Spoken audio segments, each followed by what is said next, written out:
Mr. Vice Chairman, I rise to associate myself fully with the resolution and the concern which has been expressed from all the various sections of the House regarding the urgent necessity of developing rural industries.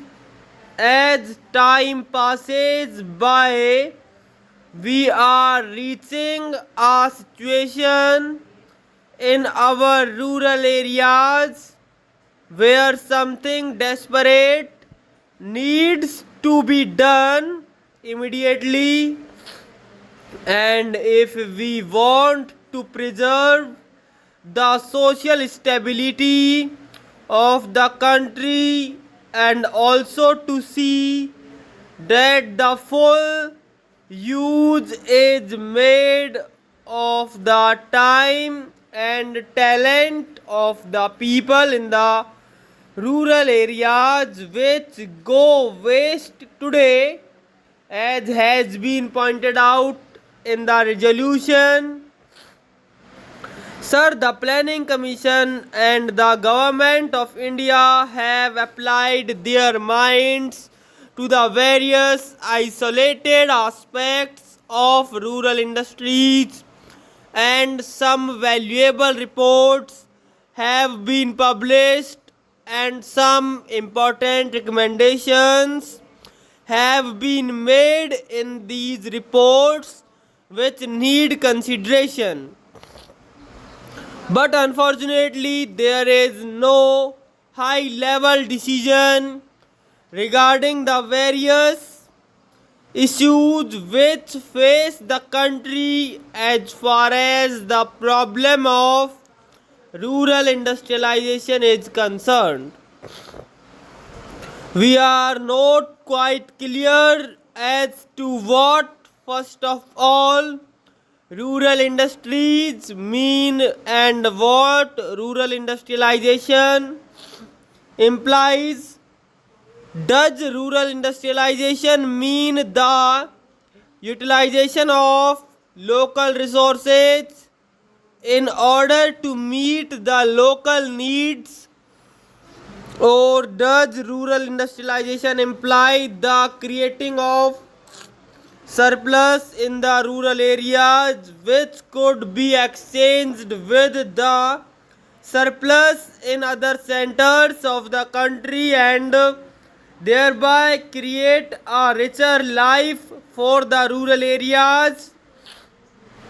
Various opinions have been expressed with regard to this problem, but there is no authoritative determination of the policy regarding the meaning of rural industrialization. It has been suggested that if such import of capital and skill from urban centers were to mean merely the multiplication of industrial centers in the rural areas, such an industrialization of the rural areas would nullify the advantages that are likely to accrue as a result of the rural industrialization. The time has come when some decision has to be taken as to what we really mean by this rural industrialization. There is also difference of opinion regarding the authority that should undertake the responsibility for this rural industrialization. From the literature that has been published in this connection, it is quite obvious that two distinct and powerful schools have developed regarding this issue. On the one hand, there are people who believe that the task of rural industrialization should be entrusted to the villages, since they represent the village people and they have the resources and the powers to raise the necessary resources from the rural areas.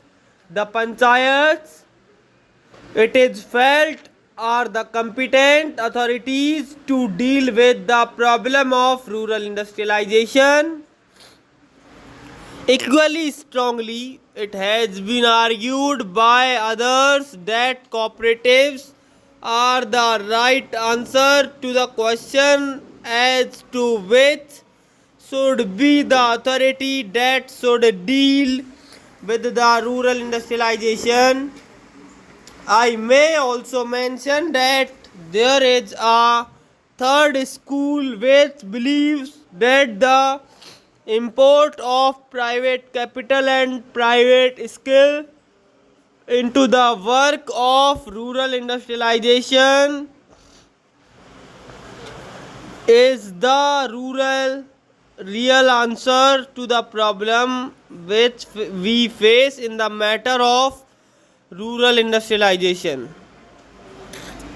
Here again, some authoritative determination of the policy has become necessary, because in the absence of such a policy, ad hoc decisions are taken which sometimes cancel each other, and therefore the rapid progress which we hope and wish for in rural industrialization becomes impossible. Then again, there is the further question of protection that may be necessary for rural industries in view of the lack of the internal economy from which rural industries would suffer. Whatever may be the answer to the first two questions, Professor Malkani has already referred to this question and various suggestions have been put forward. But all these suggestions require some detailed consideration, as there are a large number of difficulties in implementing any one of these suggestions. Demarcation of markets and the imposition of taxes in order to see that goods from the urban centers do not reach the rural industries